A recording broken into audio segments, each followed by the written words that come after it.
Quiero hablarle esta mañana sobre el equilibrio en la vida cristiana. Mire, al final del versículo 23, el Señor Jesús le dijo a los fariseos y a los escribas, esto era necesario hacer sin dejar de hacer aquello. Un reproche se pudiera decir. Dejaron de hacer una cosa por hacer la otra. En realidad dejaron de hacer lo más importante por lo que ustedes consideraban que era importante. Entonces, estaba leyendo un artículo acerca del equilibrio en la vida, un artículo secular, no religioso, no espiritual. Pero dice lo siguiente, ponga atención, el equilibrio en la vida es importante para la salud, la felicidad y el bienestar general. También resulta en ser más productivo y haber más logros y éxito en las empresas personales y en los negocios. El equilibrio en la vida puede ayudar a mejorar la salud física y mental, disminuir el estrés, aumentar la confianza y seguridad personal, prevenir enfermedades como la diabetes, la presión arterial y las enfermedades cardíacas. Usted dirá, ¿y eso qué tiene que ver con el equilibrio? ¿Cómo no? Comemos cosas que no debemos de comer y no comemos lo que debemos de comer. El nuevo secretario de salud que está entrando, el Robert F. Kennedy Jr., dice, no necesitas todos esos medicamentos para la diabetes y la alta presión, nomás necesitas cambiar tu dieta, necesitas hacer ejercicio y te vas a aliviar del diabetes y de la alta presión. Es la verdad. Muchas veces porque no nos gusta algo, no lo comemos y luego terminamos teniendo problemas, enfermedades crónicas. Todo tiene que ver con el equilibrio, ¿sí me sigue, verdad? Entonces dice que el equilibrio en la vida puede ayudar también a mejorar las relaciones conyugales, la relación conyugal, o sea, entre el esposo y la esposa, con la familia y las amistades. También el equilibrio en la vida puede ayudar a adaptarse a los cambios y transiciones de la vida. Para mantener el equilibrio en la vida puedes establecer prioridades. Yo puse aquí entre paréntesis agendar. Es importante tener una agenda y planear tu semana, decidir qué vas a hacer cada día de la semana. Establecer metas alcanzables. Es importante tener metas, pero que sean metas alcanzables. Muchas veces ponemos metas que no son alcanzables y las dejamos. Después de unas cuantas semanas ya nos damos por vencidos y luego nos desanimamos. ¿Sí o no? Hay que ser realista, hay que ser práctico. Organizar tu presupuesto. ¿Qué es eso? Dicen algunos. Por eso estamos como estamos, ¿verdad? Todos deberían tener un presupuesto, todos deberíamos de tener un presupuesto. De otra manera vamos a gastar dinero que no debemos de gastar y no vamos a saber cuánto tenemos, al fin de cuentas. Dedicarte más y fortalecer tus relaciones, o sea, el equilibrio tiene mucho que ver con eso, el tiempo que le dedicas a las relaciones más importantes de tu vida. Cuidar tu salud física, mental y sobre todo espiritual. Para mantener el equilibrio en la vida puedes meditar. ¿Pero meditar en qué? Pues la Biblia dice que hay que meditar en la palabra de Dios. Pero la meditación es importante. Esto nos impide mucho meditar hoy en día. La televisión también. Amén. Siempre estar con ruido, con música o alrededor de gente nos impide este principio bíblico de la meditación. Qué importante es meditar. Cuando uno medita, uno empieza a hacer reflexión personal. Y quizás a algunos por eso no les gusta meditar, porque van a empezar a pensar mucho en lo que no anda bien en tu vida. Entonces mejor prefiero no pensar en estas cosas. Es importante meditar. ¿Sí o no? Y luego dice, por último, tomar tiempo para descansar y salir a apreciar la naturaleza. Bueno, a veces eso también puede ayudar. Tener un day off, un día libre y vete por ahí al bosque y camina y aprecia la maravilla de la creación de Dios. Gracias al equilibrio puedes hacer muchas cosas, desde montar una bicicleta sin caerte, pues gracias al equilibrio, ¿sí o no? Hasta la simple acción de mantenerte de pie sin marearte. ¿Cuánto les ha dado vértigo? Los que les ha dado saben que es algo terrible, algo horrible, que no puedes mantenerte en pie, te mareas, hasta te da asco, ¿sí o no? A veces uno no aprecia lo que tiene hasta que lo pierde. Una de esas cosas maravillosas es el equilibrio. Amén. Le ha pasado, si no le ha dado vértigo, pero le ha pasado que de repente se siente mareado y tiene que agarrarse de algo. Sí, bueno, los que tienen 20, 25, 30, no, pero espérate que llegues a los 40, 45, 50 y de repente te va a dar algo así, ¿verdad? Además ayuda a mejorar la confianza personal, previene las caídas y te ayuda a estar activo. Algo tan sencillo como poder caminar. Y no caminamos, me incluyo ahí porque nos da flojera. Pero el que ya no puede caminar quisiera poder caminar. ¿Sí o no? Tiene mucho que ver con el equilibrio. Ser equilibrado significa estar siempre alerta, plenamente enfocado y tener una visión amplia. Llevar una vida equilibrada significa distribuir la atención y energía equitativamente entre las cosas que son necesarias, las que son deseadas. Hay una diferencia entre lo necesario y lo que me gustaría hacer. ¿Sí o no? Saber diferenciar entre lo malo, lo bueno y lo que es mejor, ¿verdad? Algunos en la vida cristiana ya aprenden a saber apartarse de lo malo, pero todavía no han aprendido a escoger lo mejor de lo bueno, y a veces dejan lo mejor por lo bueno. No sé si me entienden. Entonces, todo esto tiene que ver con equilibrio. Dice, entre lo irrelevante, o sea, lo que no va a resultar en nada que importe, y lo prioritario. Hay cosas irrelevantes y hay cosas prioritarias, consecuenciales. Lo temporal y lo pasajero. De lo permanente y lo eterno. Significa saber trabajar duro cuando es el tiempo indicado, y saber cuándo parar y descansar.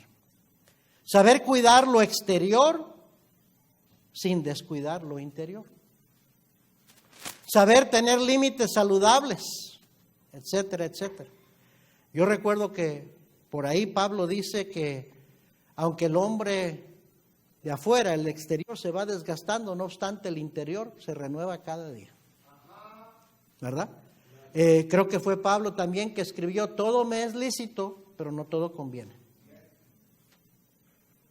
Fue Pablo que dijo: he aprendido a contentarme cualquiera que sea mi situación. Sé tener abundancia y sé padecer hambre. O sea, equilibrio. No siempre todo sale como uno quiere, pero el saber tener equilibrio aún le ayuda a aceptar cosas que uno no tiene control sobre ellas. Amén. Cuando le falte, dele gracias a Dios por el tiempo que tuvo abundancia. Y cuando tiene abundancia, recuerde que va a haber días que le va a faltar. En fin, yo le quiero hablar de la vida cristiana equilibrada o balanceada. En el libro de Oseas, capítulo 7, versículo 8, no tiene que buscarlo, pero se encuentra esta declaración que hace Dios sobre su pueblo. Y dice: Efraín fue torta no volteada. Así le dice Dios a su pueblo. A veces le llamaba Efraín, a veces le llamaba Judá, a veces le llamaba, ¿sí me entiende? Benjamín, pero en este caso se refiere a su pueblo como Efraín. Y dice: Efraín fue torta no volteada. Ahora, los que son de Sudamérica saben que una torta es ¿qué? Un pastel, ¿verdad? Los de aquí de Juárez y de acá del norte decimos una torta es un sándwich, ¿verdad? Es diferente, ¿verdad? Creo que allá en España también una torta es un pastel, ¿sí o no? ¿No? No, me equivoqué. Ok, pero un pastel no volteado. Oiga bien, esta es una manera figurativa de decir: Efraín no tuvo balance, no tuvo equilibrio. Sin equilibrio, sin balance. El pastel está cocinado por un lado, pero crudo por el otro. Completo por un lado, pero del otro incompleto. Un pastel así es, no sé si está bien la palabra, incomestible. ¿Está bien la palabra? Incomestible, no se puede comer. Inadecuado para ser usado y destinado para ser desechado, eliminado.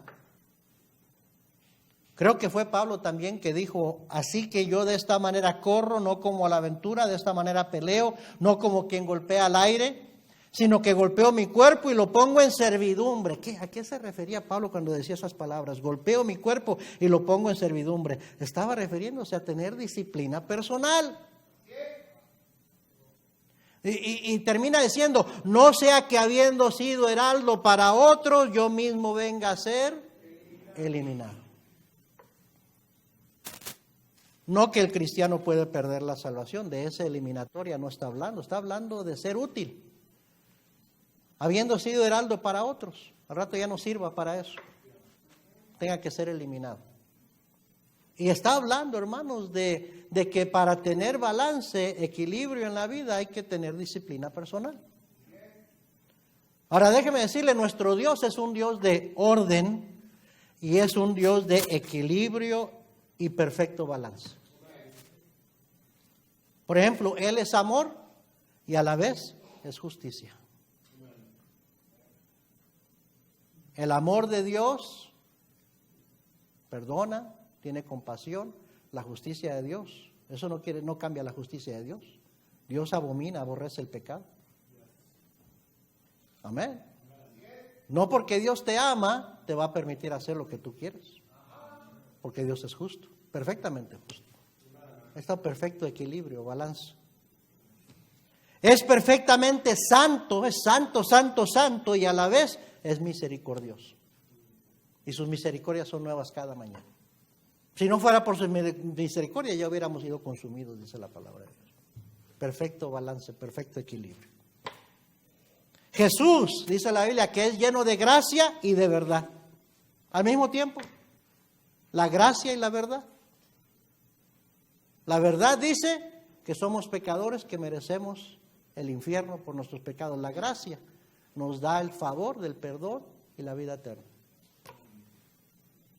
Wow. El Espíritu Santo es un fuego que consume, pero a la vez es un silbo suave y apacible que guía. Amén. Isaías 40:12 dice el profeta, dice Dios a través de su profeta, ¿quién midió las aguas con el hueco de su mano y los cielos con su palmo? Con 3 dedos juntó el polvo de la tierra. Y dice, y pesó los montes con balanza y con pesas los collados. Da la figura de una báscula. O sea que todo lo que Dios lo hizo perfectamente equilibrado. ¿Sí o no? En cuanto a la redención, a la salvación, Salmos 85, 10 y 11 nos dicen, la misericordia y la verdad se encontraron, la justicia y la paz se besaron. La verdad brotará de la tierra y la justicia mirará desde los cielos. Wow. Aquí nos está haciendo referencia el salmista a la obra redentora de Cristo Jesús en la cruz del Calvario. Y también el siguiente versículo a la obra transformadora del Espíritu Santo y a una nueva creación en Cristo Jesús. Usted y yo somos una nueva creación en Cristo Jesús. Dice la Biblia, de modo que si alguno está en Cristo, nueva criatura es. Las cosas viejas pasaron, he aquí todas son hechas nuevas. Quiere decir que esta nueva creación, nosotros, usted y yo, si somos creyentes, somos cristianos, si somos hijos de Dios, debemos ser como nuestro Creador. Bien equilibrados, bien balanceados. Dios, dije y lo repito, es un Dios perfectamente equilibrado. Sin embargo, la tendencia de la naturaleza humana es ser dado a los extremos, a enfatizar un lado de la verdad, ignorando o excluyendo el otro lado de esa verdad. Esa es nuestra tendencia. Esto ha causado muchos problemas entre el pueblo de Dios. Mire Mateo 12, por favor. Mateo capítulo 12.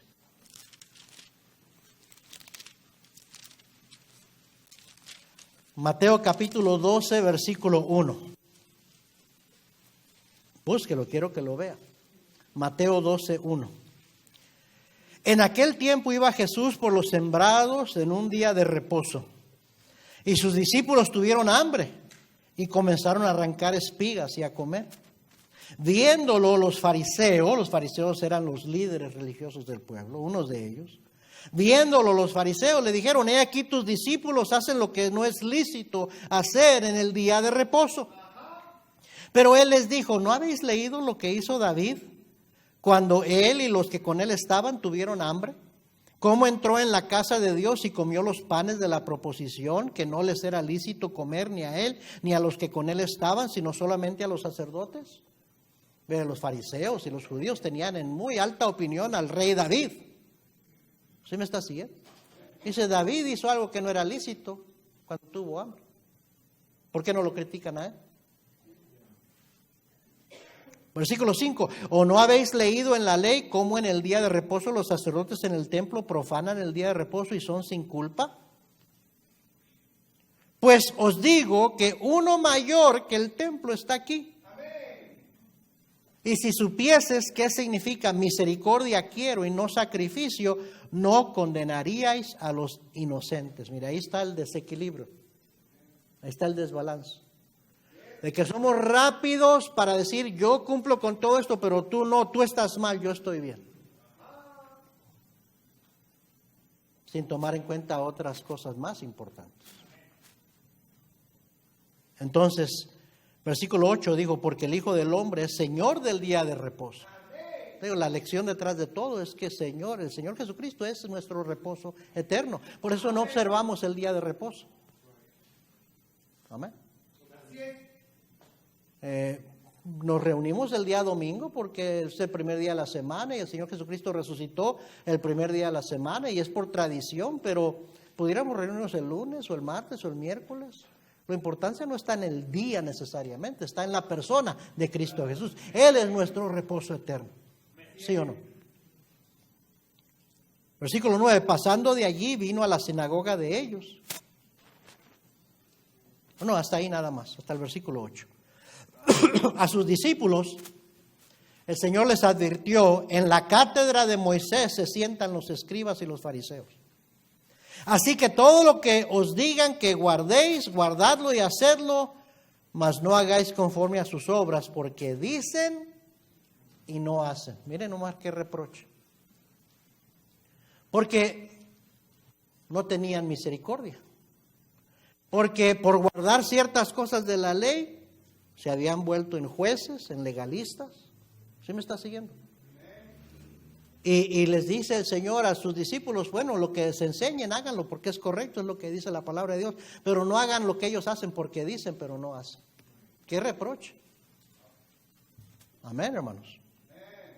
Y luego en nuestro pasaje leímos que Cristo le dice a esos mismos: ay de vosotros, escribas y fariseos, hipócritas. Les llama hipócritas. Y estaba viendo en el diccionario la definición de hipocresía.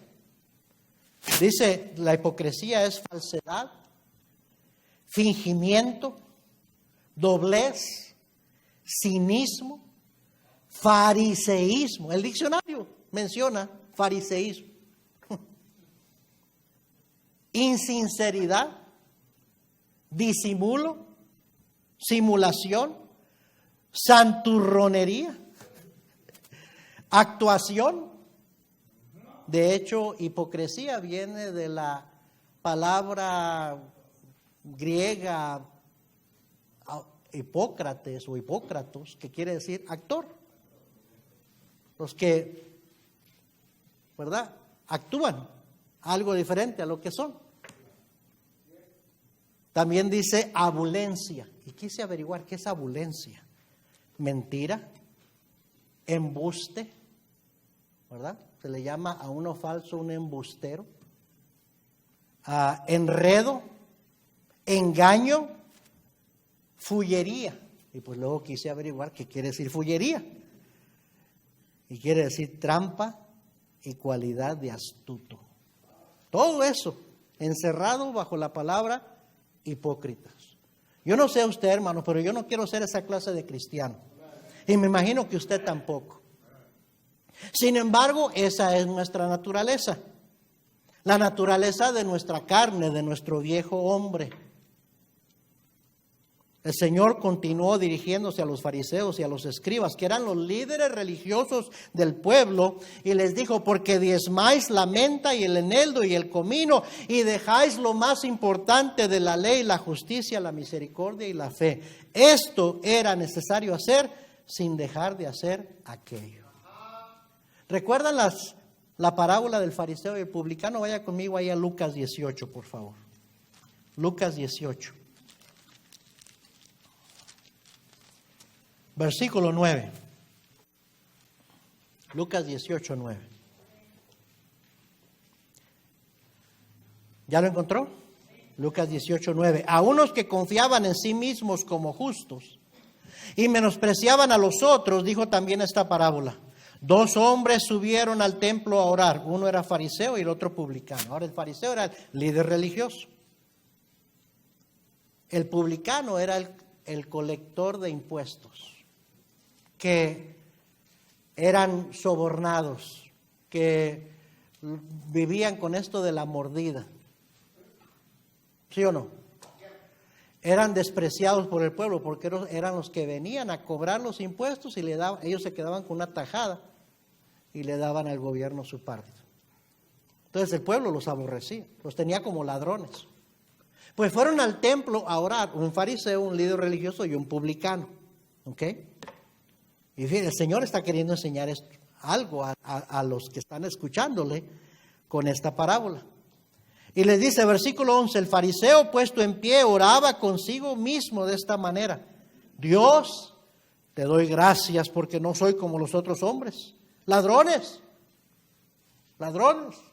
como el que estaba ahí, el fariseo, ¿verdad? Digo, el publicano. Injustos, adúlteros, ni aún como este publicano. Ya de tiro ya se la echó directa ahí, ¿verdad? Y luego dice el fariseo: ayuno 2 veces a la semana, doy diezmos de todo lo que gano. Empieza a decir todo lo que yo hago. Versículo 13, mas el publicano, estando lejos, no quería ni aún alzar los ojos al cielo, sino que se golpeaba el pecho diciendo: Dios, sé propicio a mi pecador.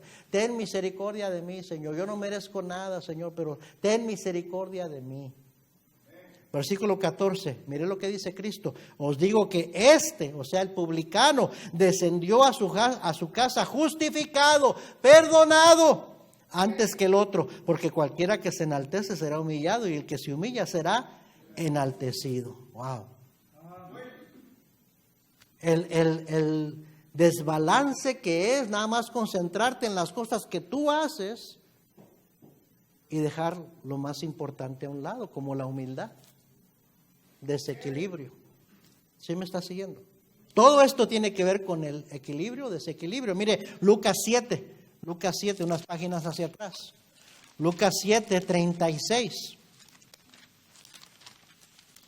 Lucas capítulo 7, versículo 36. Uno de los fariseos rogó a Jesús que comiese con él. Y habiendo entrado en casa del fariseo, se sentó a la mesa. Entonces una mujer de la ciudad, que era pecadora, y cuando dice eso es que era una mujer, todo el mundo sabía que era una prostituta, era una ramera. Dice: al saber que Jesús estaba a la mesa en casa del fariseo, trajo un frasco de alabastro con perfume. Y estando detrás de él a sus pies, llorando, comenzó a regar con lágrimas sus pies y los enjugaba con sus cabellos y besaba sus pies y los ungía con el perfume. Cuando vio esto el fariseo que le había convidado, y dijo para sí, o sea, pensó: si fuera profeta, conocería quién y qué clase de mujer es la que le toca, que es pecadora. Entonces respondiendo Jesús le dijo: Simón, una cosa tengo que decirte. Y él le dijo: di, maestro. Un acreedor tenía 2 deudores. El uno le debía 500 denarios y el otro 50. Y no teniendo ellos con qué pagar, perdonó a ambos. Di pues, ¿cuál de ellos le amará más? Déjame ver, ¿el que debía 50 o el que debía 500? ¿Quién estará más agradecido? ¿Quién? Es fácil de contestar, ¿no? Versículo 33, respondió Simón y dijo, pienso que aquel a quien perdonó más. Y él le dijo, rectamente has juzgado. Y vuelto a la mujer, dijo a Simón, ¿ves a esta mujer? Entré en tu casa y no me diste agua para mis pies, mas esta ha regado mis pies con lágrimas y los ha enjugado con sus cabellos. No me diste beso, mas esta, desde que entré, no ha cesado de besar mis pies. No ungiste mi cabeza con aceite, mas esta ha ungido con perfume mis pies. Por lo cual te digo que sus muchos pecados le son perdonados, porque amó mucho, mas aquel a quien se le perdona poco, poco ama. Y a ella le dijo, tus pecados te son perdonados. Y los que estaban juntamente sentados a la mesa comenzaron a decir entre sí, ¿quién es este que también perdona los pecados? Pero él dijo a la mujer, tu fe te ha salvado, ve en paz. Qué diferente actitud. ¿Vivían bien los fariseos? Sí, vivían rectamente.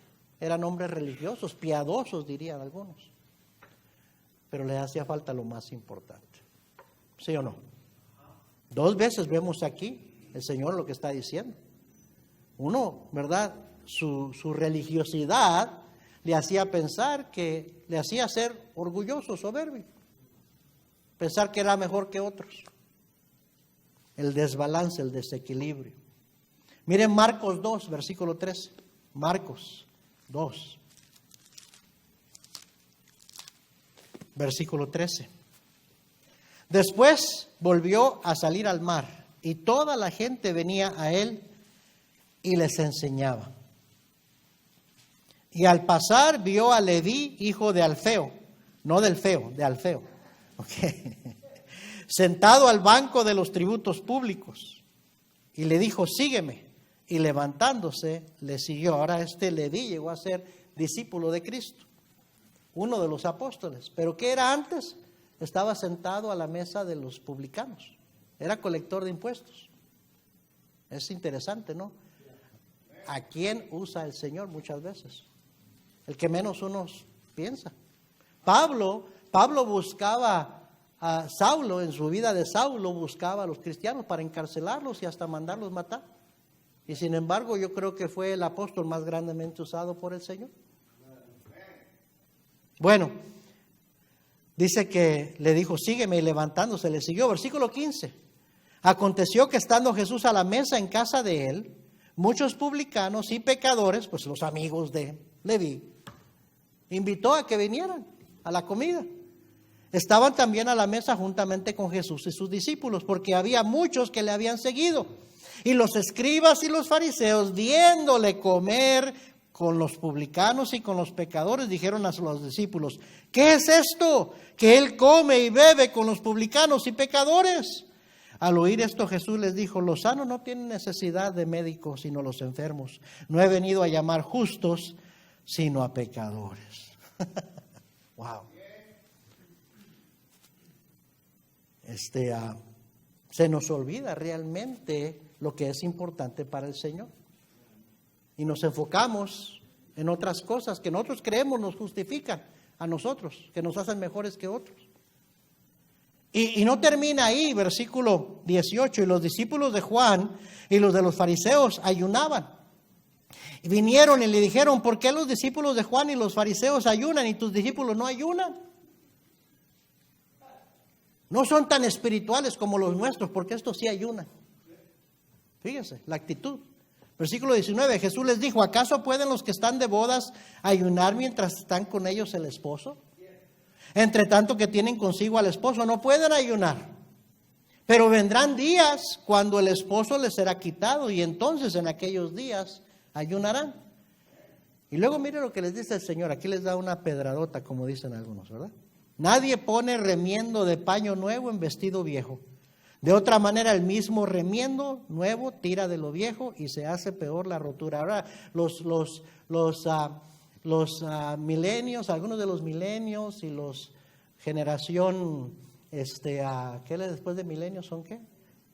X, y los de generación Z dicen, ¿qué es eso de remiendo?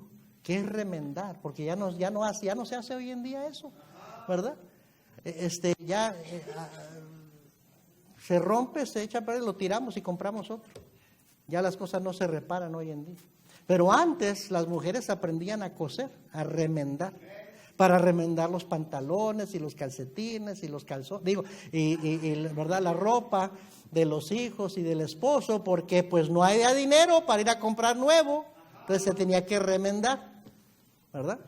Entonces de eso está hablando el Señor. Cuando algo se rompe, se hace una rotura y le pones remiendo, un pedazo de tela nueva, dice, miren lo que dice el Señor, el mismo remiendo nuevo tira de lo viejo y se hace peor la rotura, porque algo está viejo ya y le pones tela nueva, no le va a ayudar, se va a hacer peor la rotura. Las que saben remendar quizás dicen, sí, yo entiendo eso, ¿verdad? Versículo 22. Y nadie echa vino nuevo. Los que son borrachos van a saber esto, ¿no? Tengo que aventar un chiste de vez en cuando para que despierten, hermano, para que pongan eso. Y nadie echa vino nuevo en odres viejos, ¿verdad? El vino se conserva en odres, en barriles. Bueno, los odres eran como de cuero, ¿verdad? Pero dice, nadie echa vino nuevo en odres viejos. De otra manera, el vino nuevo rompe los odres y el vino se derrama y los odres se pierden. Pero el vino nuevo en odres nuevos se ha de echar. Wow. ¿Sabe lo que le estaba diciendo el Señor? ¿Sabe cuál fue la pedrada? La pedrada. Le dijo, las cosas religiosas que antes han venido sosteniendo todos estos años no sirven para nada. Hay que dejarlo viejo y este es el nuevo pacto en Cristo Jesús. La gracia es mayor que la ley. Eso es lo que estaba diciéndole. Todo esto ya deja de ser. Y el Señor le estaba diciendo ya las cosas de antes, todos esos hábitos necesitan cesar. Ese era el problema de la religión de los judíos. Se había vuelto hipócrita, se había vuelto superficial y luego legalista y santurrona, juzgona, sin misericordia, sin humildad, sin relación, sin equilibrio. Y esa es nuestra tendencia también como cristianos, convertirnos en cristianos desequilibrados. Nuestro Señor le repugna esa actitud. Miren Mateo 23, regrese a Mateo por favor 23. Y sígame con su vista del versículo 13 en adelante. Mire cómo se expresa el Señor hacia esos líderes religiosos, los fariseos y los escribas. Mateo 23, 13, ¿ya lo encontró? Mas ay de vosotros, escribas y fariseos hipócritas, porque cerráis el reino de los cielos delante de los hombres, pues ni entráis vosotros, ni dejáis entrar a los que están entrando. ¡Wow! ¡Qué acusación! Hay gente que no vienen a Cristo por mi religión. Es que yo ya tengo mi religión. Y la religión se ha vuelto en un tropiezo para que la gente sea salva. ¿Sí o no? Pero estoy hablando de nosotros, ¿no? Muchas veces porque alguien no cabe dentro de nuestra opinión de lo que es una persona digna o correcta, no le compartimos el evangelio, no le ayudamos, no nos acercamos a él o a ella, porque no son lo que nosotros pensamos que deberían de ser, y estamos haciendo lo mismo que estos. Dice, ni entras tú ni dejas entrar a otros. Versículo 14. Ay de vosotros, escribas y fariseos hipócritas, porque devoráis las casas de las viudas y como pretexto hacéis largas oraciones. Por esto recibiréis mayor condenación. Tiene varios significados ahí, pero yo nada más lo que viene a mi mente ahorita es decir, mira, por tus largas oraciones y palabrería no creas que Dios te va a escuchar. Dios mira el corazón. Cuando usted va a orar, no se preocupe tanto de las palabras correctas que debo de usar. Asegúrese que Dios le escucha a usted. Que su petición, su mensaje, Dios lo va a entender. Que usted está hablando sinceramente. A Dios no lo apantallamos con palabras. Sí me sigue, ¿verdad? Versículo 15, ay de vosotros, escribas y fariseos hipócritas, porque recorréis mar y tierra para ser un prosélito, y una vez hecho le hacéis 2 veces más hijo del infierno que vosotros. Wow. A propósito, nosotros los cristianos no proselitamos. No es proselitismo cuando vas a dar el evangelio y guiar a la persona a los pies de Cristo. No estamos para enseñar a la gente a dejar su religión para meterse a otra religión, porque la religión nunca te va a salvar. Amén. Versículo 16, ay de vosotros guías ciegos que decís, si alguno jura por el templo no es nada, pero si alguno jura por el oro del templo es deudor. ¿Ah? Hay cosas más importantes que el dinero. Amén. Hay pastores, conozco algunos, que no predican ciertas cosas porque ahí está un hermanito que da buena lana. Para que no se ofenda, no voy a predicar eso porque anda viviendo en fornicación o está en adulterio, pero mejor no digo nada porque se da mucho en la ofrenda. Nomás para, ¿verdad? Ahí aplica.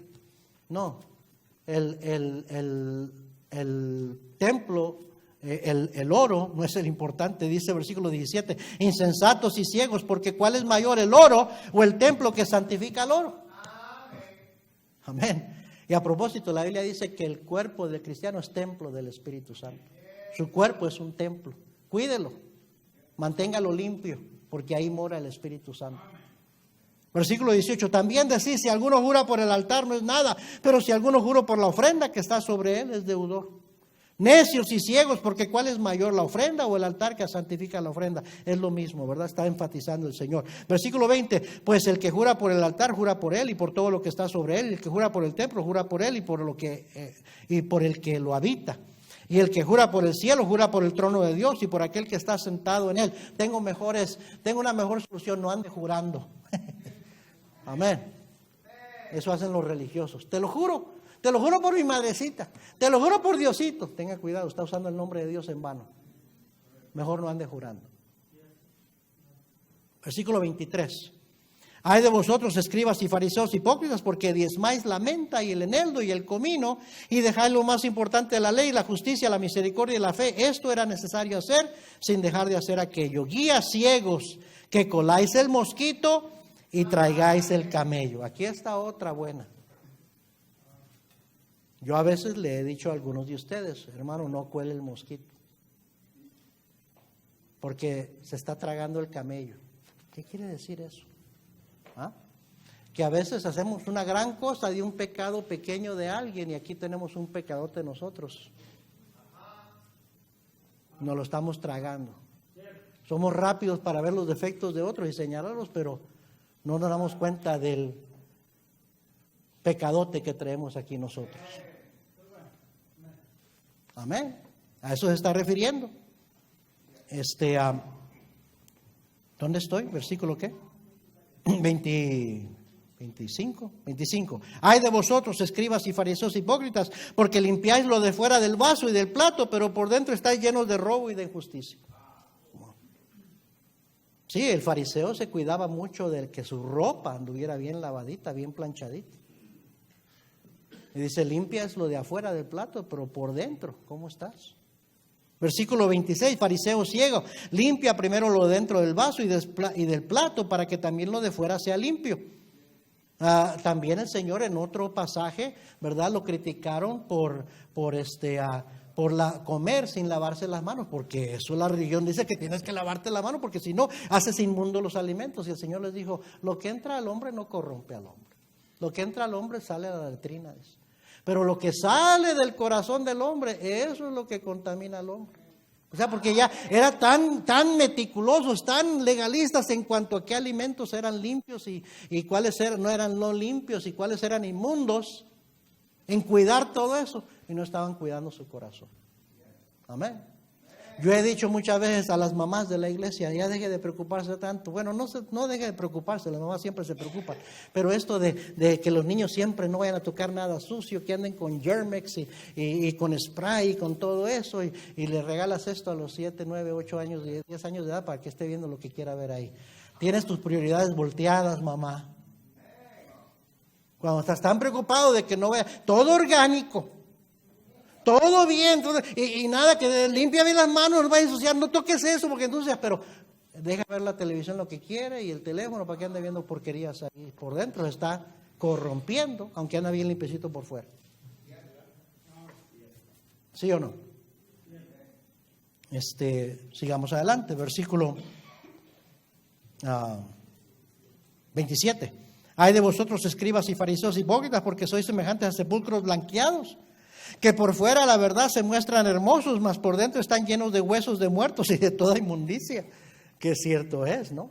Uno va a los cementerios y qué bonito el pasto y todo bien, pero por dentro hay puros huesos pudriéndose, ¿sí o no?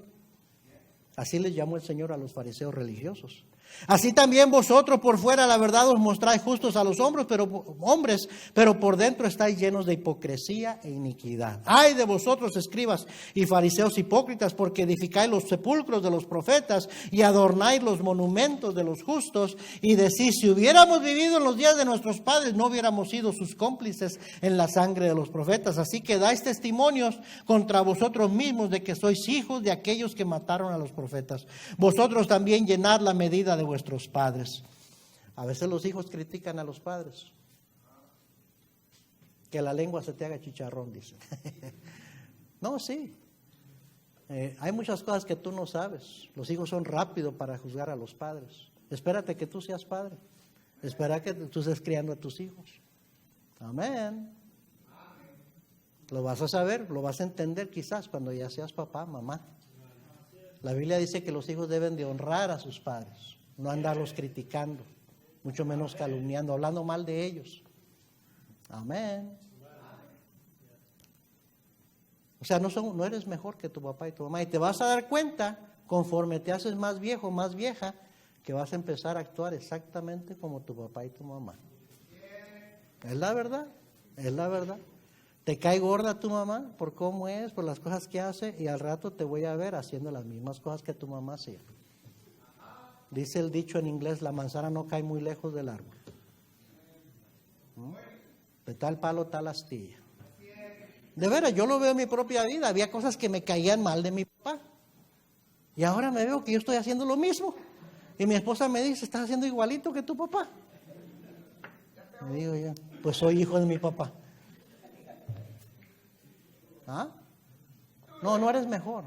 Digo, los padres queremos que nuestros hijos sean mejores que nosotros. Pero una de las grandes luchas en la vida cristiana es ser más como Cristo y menos como nuestros padres. ¿Sí me entiendes? Digo, si vamos a llevar la imagen de alguien, deberíamos llevar la imagen de Cristo. Él es a quien debemos estar imitando. Bueno, dice el versículo 33 para concluir, serpientes, generación de víboras. Así lo dice, con signos de exclamación, no soy yo que estoy gritando. Así lo dice, serpientes, generación de víboras, ¿cómo escaparéis de la condenación del infierno? ¡Wow! Este asunto es importante y necesario captarlo, hacer reflexión personal, examinar nuestras tendencias y tomar las medidas necesarias, cambiar los hábitos que necesitamos cambiar para mejorar, para no ser personas, especialmente cristianos, desequilibrados. Amén. Para mejorar en tus relaciones, querido hermano, hermana, en tu matrimonio, en tu relación conyugal, sabiendo dedicar el tiempo que es necesario a tu matrimonio. Amén. Los matrimonios necesitan mantenimiento para mantenerse saludables. Y uno de esos ingredientes claves en el matrimonio es tiempo. Y no nada más tiempo juntos, ahí es donde entra la palabra calidad de tiempo. Amén. Sí, porque a veces estamos juntos, pero no estamos pasando tiempo juntos. Amén, amén. Decimos los esposos, amén, amén. No quiero voltear a ver a mi esposa, ni la quiero ver. Tu relación con tus hijos. Nosotros como padres tenemos una obligación delante de Dios al criar a nuestros hijos. Y la Biblia dice que debemos criar a nuestros hijos con la amonestación del Señor y en la disciplina del Señor. ¿Sabe? Ahí hay equilibrio. Amonestación implica instrucción, enseñanza, ¿verdad? El tiempo que pasas hablando con ellos, aconsejándolos. Disciplina habla de corrección, de castigo. Un padre que no deja una de las dos, no va a criar bien a sus hijos. Porque no tiene ese equilibrio que debe tener. Amén, hermanos. Mantener el orden correcto para el hogar. El orden que Dios da para el hogar. Dios tiene un orden para el hogar. Dios dice que el marido Cristo debe ser la cabeza del marido, del esposo. Y el esposo, el marido, cabeza de la esposa. Y que papá y mamá deben de ser la autoridad que amonesta y disciplina a los hijos. Y los hijos deben de obedecer y honrar a los padres. Es el orden de Dios para el hogar. Pero a veces nuestros hogares no siguen el orden de Dios, sino que creamos nuestro propio orden. Donde el hombre no está obedeciendo a Cristo, está haciendo lo que él le da la gana. Entonces la mujer al rato ni pela al esposo, hace lo que ella quiere, no se sujeta a él, y él se queja de que ella es rebelde, no me hace caso, hace lo que ella quiere, pero tú no estás siguiendo a Cristo. Y luego donde los padres se ponen a darle demasiada atención a los hijos, a hacer todo lo que los hijos quieren, a cumplirles todos sus caprichitos, a qué es lo que ellos quieren comer, qué es lo que ellos quieren ver, qué quieren hacer, todo como los niños quieren, y ya no son los hijos que están honrando, obedeciendo a papá y mamá, sino los padres que están obedeciendo a los hijos, y se voltean todos los papeles en el hogar. Amén. La Biblia, Cristo dijo, ya no son más dos, sino uno. El matrimonio es uno, ya son más dos, sino uno. Será una sola carne. Pero eso de que tú tienes tu dinero y yo tengo mi dinero, eso no es bíblico, perdone, pero no es bíblico. De que ella tiene su cuenta y él tiene su cuenta, que él tiene su dinero y ella tiene su dinero. ¿Dónde? ¿En qué Biblia viste eso? Porque no es en la Biblia, no es la palabra de Dios. Desequilibrio. Amén. En tus relaciones con hermanos en Cristo, en darles un buen testimonio, no nada más preocuparte de que ellos te dan un buen testimonio a ti. Somos buenos para señalar cuando alguien nos da mal testimonio, pero nosotros nos preocupamos de nosotros dar un buen testimonio. ¿Ah? De ser buenos para a veces juzgar los motivos, y hay que tener cuidado porque sí debemos de juzgar el mal comportamiento, pero no debemos de juzgar los motivos, el corazón. Solamente Dios es el juez de las intenciones, de los motivos. ¿Sí me está siguiendo? Yo puedo decir un hermano, pues faltó a la iglesia, está mal en faltar a la iglesia, pues puede ser que sí, a lo mejor tiene una buena razón que faltó a la iglesia, pero yo no puedo atreverme a decir, es que no le importan las cosas del Señor, eso ya no me toca a mí decir. Amén. Tener misericordia, perdonar y saber pedir perdón. Relaciones se echan a perder por ese factor de no saber pedir perdón y no saber perdonar. También no hay que consentir mal comportamiento, hay que exhortar con un interés genuino, hay que cuidar, hermanos, eso de ponerte a ser un maestro, enseñarle a otro lo que está bien, lo que está mal, y se te olvida que recibirás mayor condenación, dice la Biblia. O sea que te van a juzgar más duro. El momento que tú te pones a hablarle a otro así de que esto y esto está mal, hermano, debes cambiar eso. Ahora te va a estar fijándose en ti más cuidadosamente, porque tú estás poniéndote como su maestro.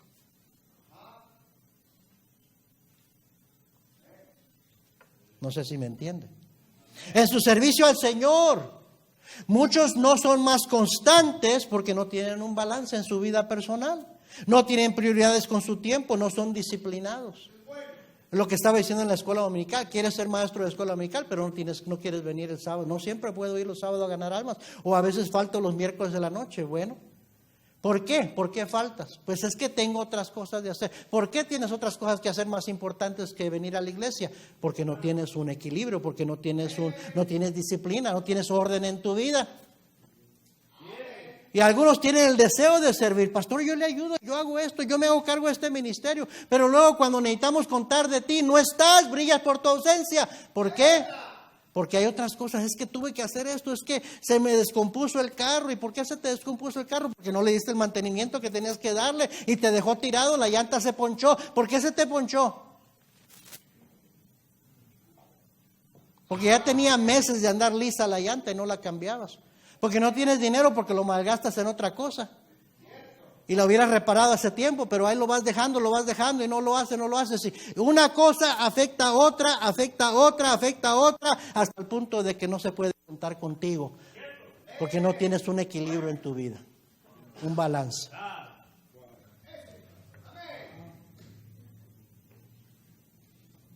Las excusas se las lleva el viento, dice.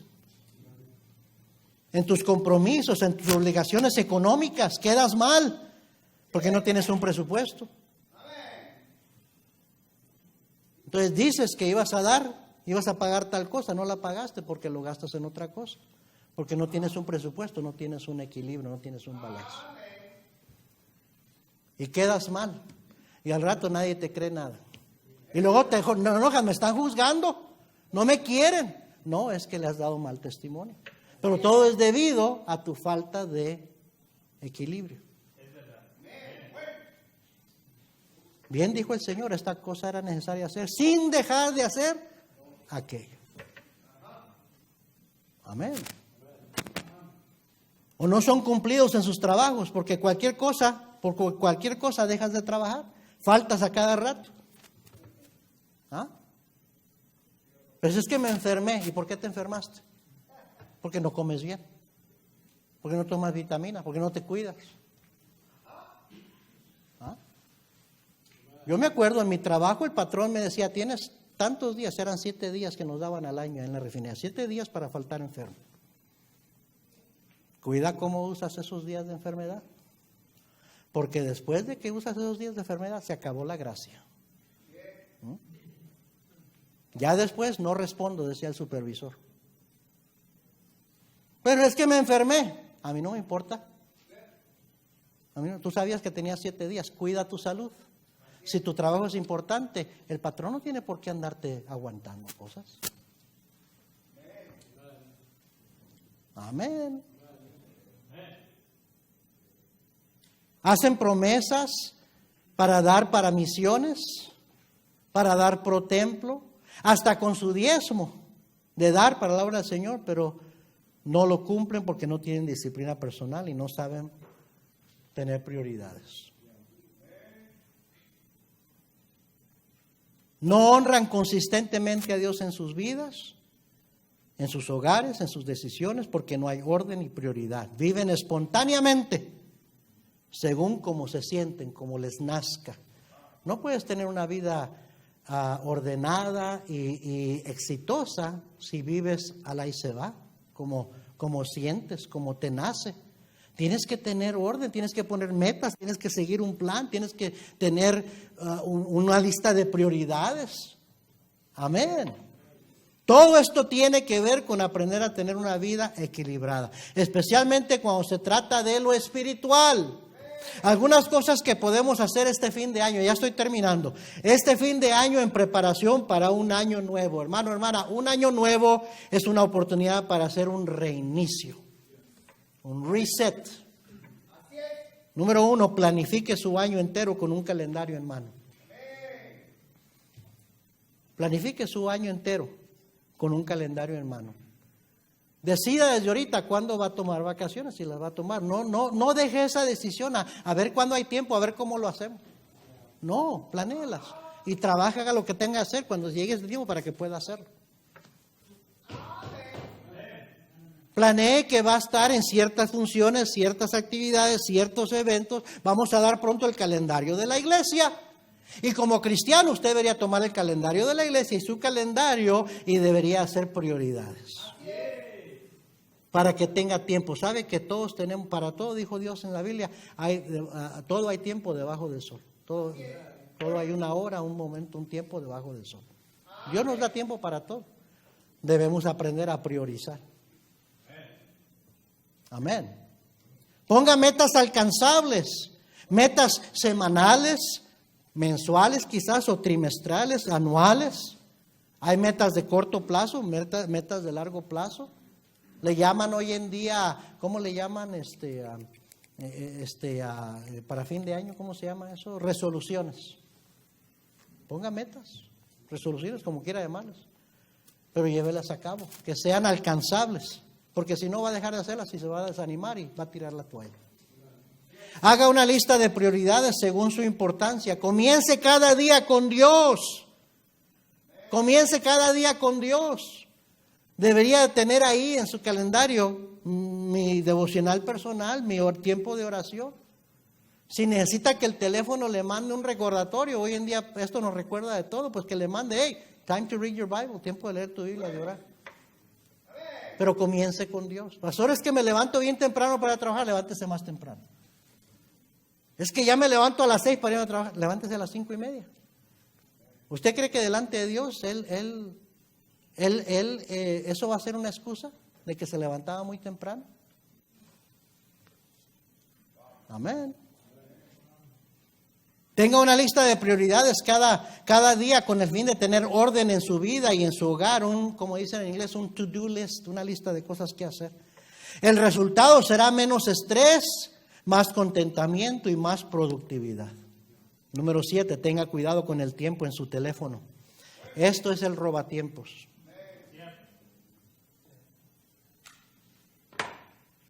Amén. Póngase a cuentas con Dios. Dígaselo a Dios. Señor, te prometo que voy a hacer esto. Señor, te traigo esta meta a ti para que me ayudes a lograrlo. Póngase a cuentas con Dios también. Puede ser que se necesite poner a cuentas con su cónyuge. Mejores son 2 que 1, dice la Biblia. Porque obtienen mejor paga por su trabajo. ¿Sí o no? Porque si uno cayere, el otro le ayudará a levantar.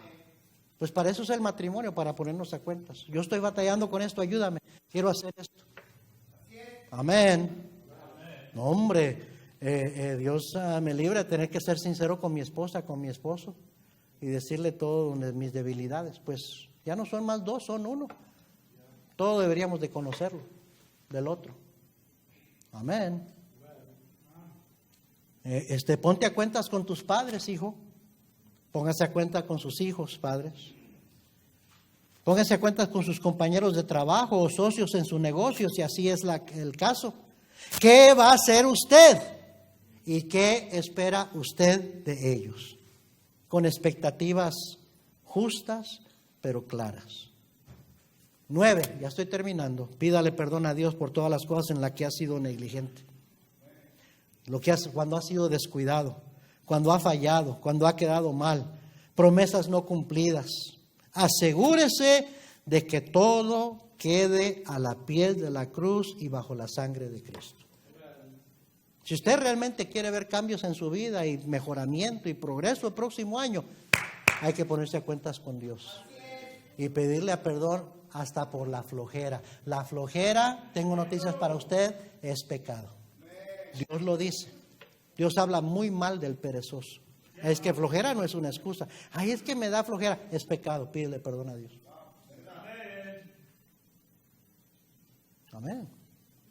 Y número 10, para terminar, encomiende a Dios sus planes, sus caminos y sus metas. Asegúrese de que sus planes, eso sí, asegúrese de que sus planes honran a Dios. De que son agradables a Él. Y si lo son, confíe en el Señor. La Biblia dice, Él lo hará. Él es el que me va a ayudar a lograr esas metas. Amén. Si usted está aquí y no ha aceptado a Cristo, pues no ha arreglado lo más importante. Arregle eso antes que nada. Olvídese de todo lo que dije. Si no ha aceptado a Cristo, tiene que comenzar con eso. Su vida nunca va a estar en orden si usted no tiene el perdón de sus pecados arreglados ya. Y Cristo quiere perdonarle sus pecados el día de hoy. Si usted se humilla ante el Señor, le pide perdón, se arrepiente y le pide que sea su Salvador, Él le salva. Y entonces en ese momento, mire, verdaderamente borrón y cuenta nueva. De modo que si alguna está en Cristo, nueva criatura es. Las cosas viejas pasaron y aquí todas son hechas nuevas. Si no, usted es como el paño viejo con remiendo nuevo. Así hay mucha gente, mire, así hay mucha gente que va a las iglesias cristianas, que tratan de agarrar principios bíblicos del pastor y ponerlos en práctica. pero todavía están con el viejo hombre. De nada sirve. No has arreglado lo más importante. Ponte a cuentas con Cristo, que Él sea tu Salvador personal, y entonces Él te va a ayudar a poner estos otros principios en práctica en tu vida, para que te sirvan, para que puedas ver el provecho. Amén. Si usted ya es cristiano y aún no se ha bautizado, pues ¿cómo espera la bendición de Dios? La vida cristiana es una vida de obediencia, es una vida de compromiso, y si ni siquiera está dispuesto a dar el primer paso de obediencia, ¿cómo le va a pedir la bendición sobre todos sus otros planes que tiene? Comience bautizándose, identificándose con Cristo, y verá que ya da ese primer paso de obediencia, el Señor le va a ayudar con todos los demás pasos que usted tiene que dar. Vamos a orar todos ojos cerrados. Señor.